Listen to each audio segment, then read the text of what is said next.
Уважаеми дами и господа, вие послушате ли журналистите по принцип, като минавате по-късно с микрофоните ли, те просто когато излязат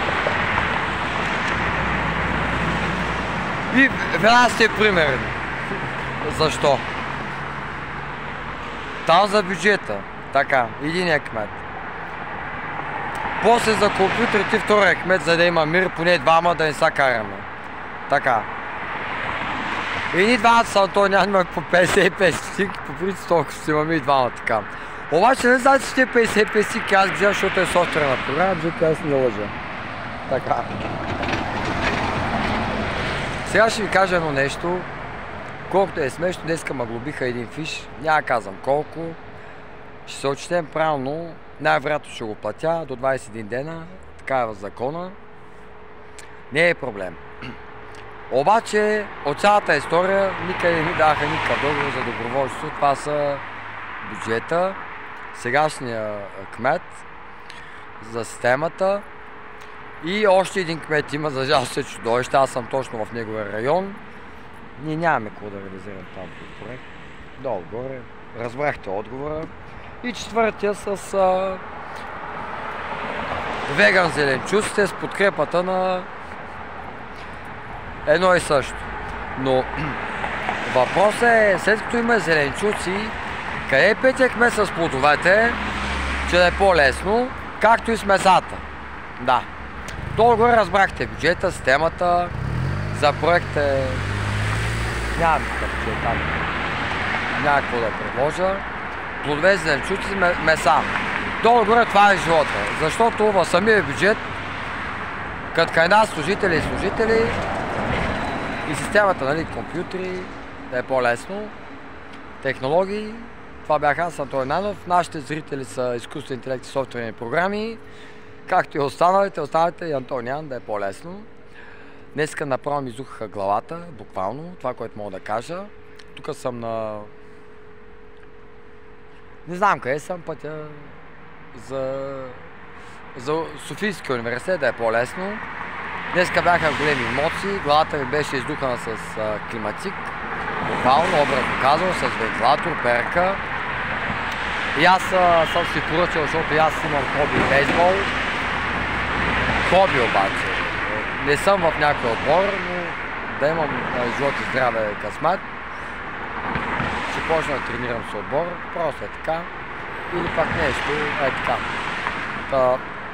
Протектор за зъби си слагам, допълнително си защита устата, за уши, нос, гърло, зъболекар, литни възлечер, това, което мога да ви кажа, за гърлото, то знаете как е, там за компютрите, там, нали знаете, там статистиката, анализите и сега ще ви кажа аз какво правя през цялото време.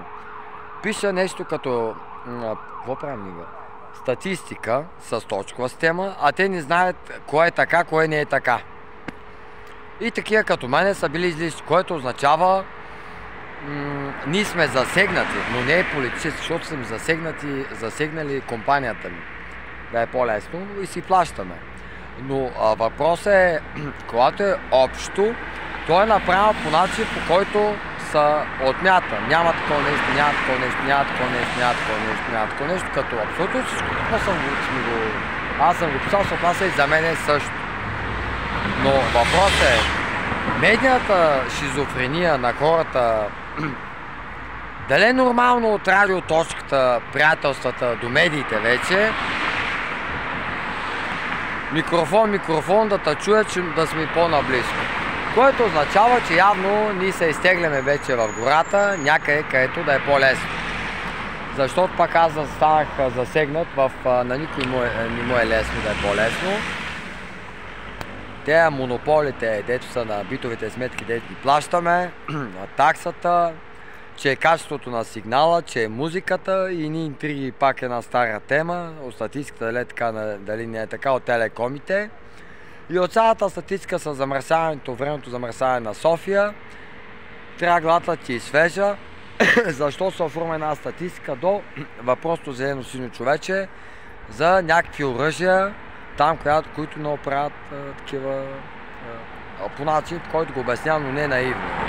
Аз коментирам за компютрите, за системата, господин червена младост, бюджета расте на едно и също, както и плодове и зеленчуци, известни, както и месата.